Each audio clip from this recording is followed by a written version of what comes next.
my name is Suniti and welcome back to my series What's Up with Laws, যাতে আমি প্রত্যেক মাসের দেশ এবং দুনিয়াতে হওয়া ইম্পর্ট্যান্ট লিগ্যাল ডেভেলপমেন্টসকে খুব সুন্দরভাবে এবং সহজ ভাষায় বোঝায়, যাতে ইম্পর্ট্যান্ট জিনিসকে তোমরাও বুঝতে পারো এবং বুঝে অপরকে বোঝাতেও পারো ইন ফিউচারে। আর যদি তুমি কোনো লিগ্যাল এক্সামের প্রিপারেশন করছো, স্পেশালি এলএলএমের জন্য, তো এই সিরিজটা খুব কাজে আসতে চলেছে তোমার।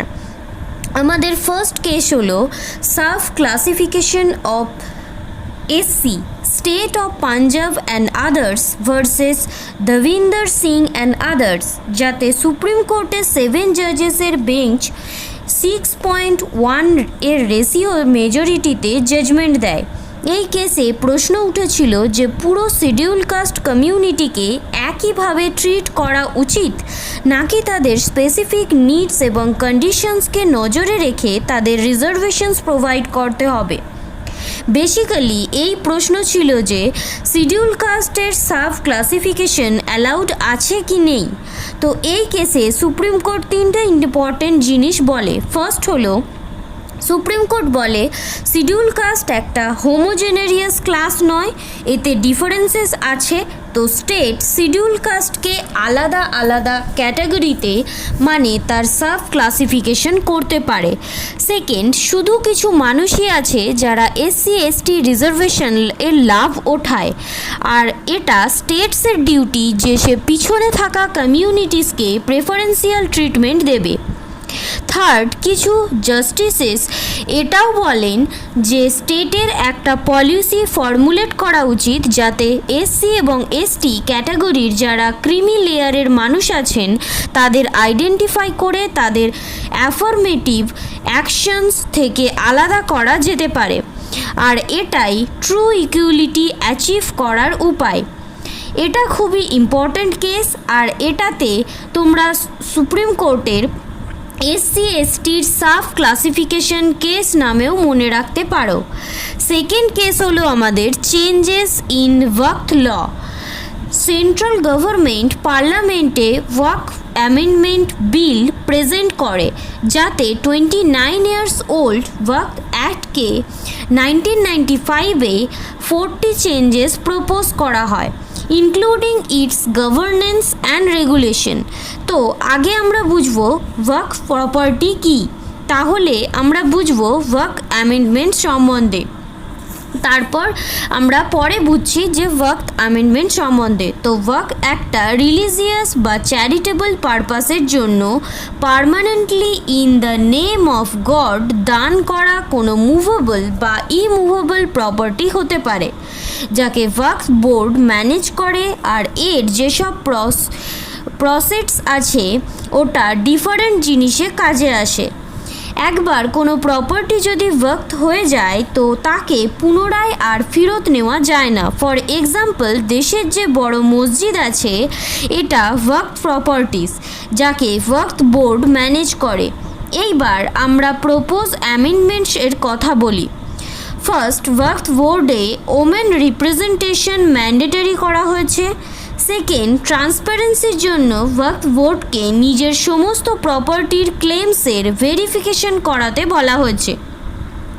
থার্ড, এই প্রপার্টি যাতে মিসইউজ না হয় এর জন্য ডিএম অর্থাৎ ডিস্ট্রিক্ট ম্যাজিস্ট্রেটকে ইনভলভ করা হবে প্রপার মনিটরিংয়ের জন্য।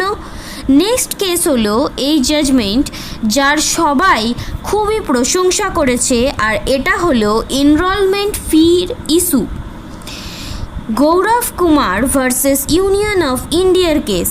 তো ইন্ডিয়াতে লয়ার থেকে তোমার অ্যাডভোকেট হওয়ার জন্য অল ইন্ডিয়া বার এক্সামিনেশন অর্থাৎ এআইবি ক্লিয়ার করতে হয়, কিন্তু এর প্রবলেম এটা ছিল যে এর state to state enrolment fee খুবই আলাদা আলাদা ছিল।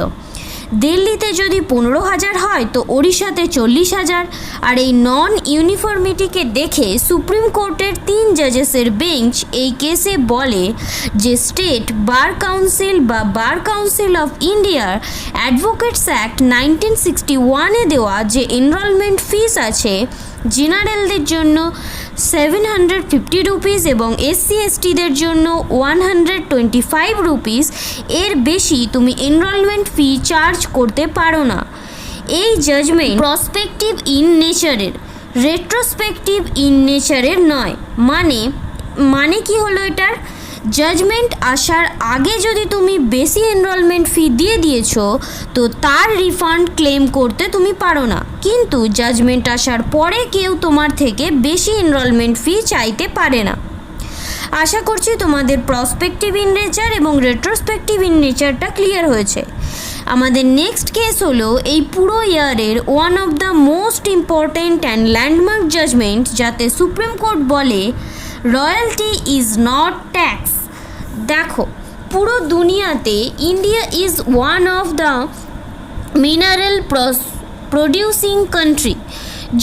কিন্তু যখনই আমরা মিনারেলস অ্যান্ড মাইন্সের কথা বলি, সেন্টার আর স্টেটের মধ্যে ওয়ার চলে আসে যে এই অ্যাক্টিভিটিসের কত ট্যাক্স লাগবে, আর এটা ডিসাইড করার পাওয়ার কার কাছে আছে। তো এই কেসেসে সুপ্রিম কোর্টের 9 জাজেসের বেঞ্চ বসে। এই কনফিউশনকে দূর করার জন্য কোর্ট বলে, first, state mining and minerals দুটোই ট্যাক্স লাগাতে পারে। সেকেন্ড, স্টেট যে লয়্যালটি মাইনিং লিজ হোল্ডারদের থেকে কালেক্ট করে ওটা ট্যাক্স নয়। এইবার প্রশ্ন আসে যে লয়্যালটি আর ট্যাক্সের মধ্যে ডিফারেন্স বা পার্থক্য কী? রয়্যালটিজের জন্য পার্টিজের মধ্যে কন্ট্রাক্ট বা এগ্রিমেন্ট হয়, যেটা একটা প্রাইভেট পার্টিও হতে পারে।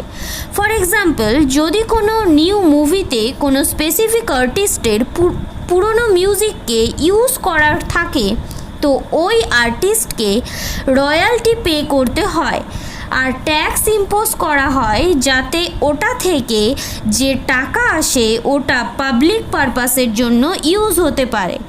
আর এই minerals area development versus steel authority of India and আদার্সের কেসে লয়্যালটি পে করা মানে যে মিনারেল এক্সট্র্যাক্ট করা হচ্ছে তার জন্য পেমেন্ট করা। ফিফথ, 9th আগস্টে হওয়া Kolkata doctor rape and murder কেসে সুপ্রিম কোর্ট সুমোটো কগনিজেন্স নেয়। এই সুমোটো কগনিজেন্স কি, এটা আমরা পরে বুঝবো। আগে কেসে এখনও অবধি কী প্রোগ্রেস হয়েছে এটা একটু বুঝে নিই। তো সুপ্রিম কোর্টের 3 জাজেসের বেঞ্চ এই কেসের হিয়ারিং স্টার্ট করেছেন, যাতে কোর্ট ওয়েস্ট বেঙ্গল গভর্নমেন্ট এবং হসপিটাল ম্যানেজমেন্টকে ক্রিটিসাইজ করে প্রথমে, কারণ তারা ইমিডিয়েট অ্যাকশন নেননি আর এফআইআর ফাইল করতে দেরি করেন। ইন্ডিয়ান ডক্টরসকে নিয়ে একটা ন্যাশনাল টাস্ক ফোর্স বানিয়েছে যে রেকমেন্ডেশনস দেবে মেডিকেল প্র্যাকটিশনার্সের সেফটি, ওয়ার্কিং কন্ডিশনস এবং ওয়েল বিইংয়ের সম্বন্ধে। তারপর ডক্টরসদের কাছে ফেরত আসার জন্য অ্যাপিলও করা হয়েছে। আর সুপ্রিম কোর্ট অনেক প্রবলেমসকে হাইলাইটও করেছে, যেমন হসপিটালের এন্ট্রান্সে উইপেন্স চেক না হওয়া, আর অনেক হসপিটালসের সিকিউরিটিও নেই। সোশ্যাল মিডিয়া থেকে ভিকটিমসের নাম, ফটো, ভিডিও ইত্যাদি সরানোর জন্যও ডাইরেক্ট করেছে। এইবার বুঝি সুমোটো কগনিজেন্স মানে কি। লিটারেলি এর মানে হলো অন ইটস ওন মোশন। একটু ভালোভাবে বুঝি, যখনই কোনো ব্যক্তির রাইটস ভায়োলেট হয় ওই ব্যক্তি কোর্টের কাছে যায় জাস্টিসের জন্য, কিন্তু যখনই কোনো এমন কেস আসে যেটা পাবলিকলি লার্জলি এফেক্ট করছে বা ফান্ডামেন্টাল রাইটসের কথা এসে যায়, তখন সুপ্রিম কোর্ট বা হাইকোর্ট কোনো রিকোয়েস্ট, পিটিশন বা কোনো রকম অ্যাপিল ছাড়াই ডাইরেক্টলি ওই কেসকে অ্যাড্রেস করতে পারেন বা ওই কেসে ডাইরেক্টলি ইনভলভ হতে পারেন। যেমনটা রিসেন্টলি আমরা মণিপুর কেস, বদলাপুর কেস বা কলকাতা কেসে দেখলাম। কোর্টের এমন করাতে অনেক সুবিধা আছে, যেমন প্রসেসে স্পিড আপ হয়ে যায়, ইনকোয়ারির এফিসিয়েন্সি আসে, অফিসিয়ালসদের অ্যাকাউন্টেবিলিটি বাড়ে, আর কোর্ট স্পেশাল ডাইরেকশন ইস্যু করতে পারে। নেক্সট কেস হলো আমাদের Mohammad Abdul Samad versus the state of Telangana and anothers, যেটাতে সেকশন 125 অফ সিআরপিসির মিনিংকে ডিটেইন করে। খুব ইম্পর্ট্যান্ট কেস, ভালোভাবে বুঝবে। দেখো, ইন্ডিয়াতে ম্যারেজ, ডাইভোর্স অ্যান্ড মেনটেন্যান্সের ইস্যু পার্সোনাল লয়ের মধ্যে কভার হয়। যেমন হিন্দু ম্যারেজ অ্যাক্টের মধ্যে গভর্ন হয়, মুসলিম নিকাহ মুসলিম ম্যারেজ অ্যাক্টের মধ্যে কভার হয়। তো এটাই হলো পার্সোনাল লস। সেখানেই অন্যদিকে আছে secular legislation, section 125 of CrPC, যেটা মেনটেন্যান্সের কথা বলে। নতুন লজে এটা বিএনএসের সেকশন 144 হয়ে গেছে, সেটা আলাদা ব্যাপার, কিন্তু কথা তো একই আছে। এমন কোনো ব্যক্তি যে নিজেকে মেনটেন করতে পারছে, তাকে নিজের ওয়াইফ এবং লেজিটিমেট বা ইললিজিটিমেট চাইল্ডকেও মেনটেন করতে হবে যদি তারা নিজেদের মেনটেন করতে সক্ষম না হয়। এইবার এতে যে ওমেন ওয়ার্ড আছে, এটা ডাইভোর্স ওম্যানকেও ইনক্লুড করবে যার দ্বিতীয় ম্যারেজ হয়নি। এইবার পার্সোনাল ল ভার্সেস সেকশন 125 এর মধ্যে ডিবেট চলে মেনটেনেন্সকে নিয়ে। যে মুসলিম ওমেন মেনটেনেন্স ক্লেম করতে চায়, তো সে কি পার্সোনাল লজের মধ্যে করতে পারে নাকি সেকশন 125 এর হেল্পও নিতে পারে? এই কেসে সুপ্রিম কোর্ট বলে একজন মুসলিম ওমেন তার এক্স হাজব্যান্ডের থেকে সেকশন 125 এর মধ্যে মেনটেনেন্স ক্লেম করতে পারে, তার ডাইভোর্স পার্সোনাল লজের মধ্যে যদি হয়ে থাকে তাহলেও। প্লাস তারা বলেন সেকশন 125-এ যে মেনটেনেন্স দেওয়া হয়, এটা ইন অ্যাডিশন টু পার্সোনাল ল দেওয়া হয়, এগেনস্টে নয়। নেক্সট আমাকে এটা বলো, ইন্ডিয়াতে বিয়ের লিগাল এজ কত? For man 21 years of age, for women 18 years of age. কিন্তু হিমাচল প্রদেশ অ্যাসেম্বলি একটা বিল পাস করেন, the provision of child marriage Himachal Pradesh amendment bill 2024, যাতে ওমেনের বিয়ের এজ 18 থেকে 21 ইয়ার্স করে কথা বলা হয়েছে। বেসিক্যালি এই bill provision of child marriage অ্যাক্টকে অ্যামেন্ড করছে। ওই অ্যাক্টের সেকশন 2A বলে, a child means a male below 21 years of age and a female below 18 years of age. এখনকার অ্যামেন্ডেড সেকশন বলে a child is any male or female below 21 years of age. এই age differences যেটা ছিল ওটা শেষ করার কথা বলছে। আরও একটা জিনিস মনে রাখতে হবে, কনকারেন্ট লিস্ট। এই লিস্টের যে সমস্ত সাবজেক্ট আছে, ওতে সেন্টার এবং স্টেট দুজনেই লস বানাতে পারে। তো চাইল্ড, ম্যারেজ এবং ইনফ্যান্ট এই সমস্ত কনকারেন্ট লিস্টের সাবজেক্ট। তো চাইল্ড ম্যারেজ স্টেট এবং সেন্টার দুজনেই লস বানাতে পারে। এইবার এই বিলকে যদি প্রেসিডেন্টের অ্যাসেন্ট পেয়ে যায় তো এটা অ্যাক্ট হয়ে যাবে।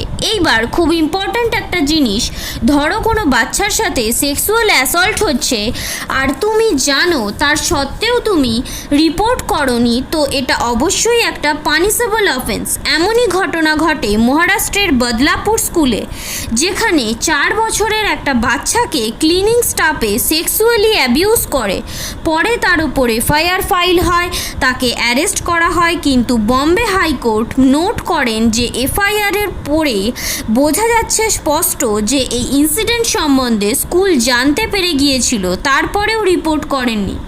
এই জন্যই পুলিশ স্কুল অথরিটিসের এগেনস্টে যে এফআইআর ফাইল করেছিল, ওতে section 21 of POCSO act mention করে, কারণ তারা এই সেক্সুয়াল অ্যাসল্ট সম্বন্ধে পুলিশকে রিপোর্ট করেননি। এখানে আমরা পক্সো অ্যাক্ট সম্বন্ধে একটু জেনে নিই। পক্সো একটা স্পেশাল লেজিসলেশন, যেটা চাইল্ডের সাথে হওয়া সেক্সুয়াল অ্যাবিউজকে হ্যান্ডেল করার জন্য বানানো হয়েছে।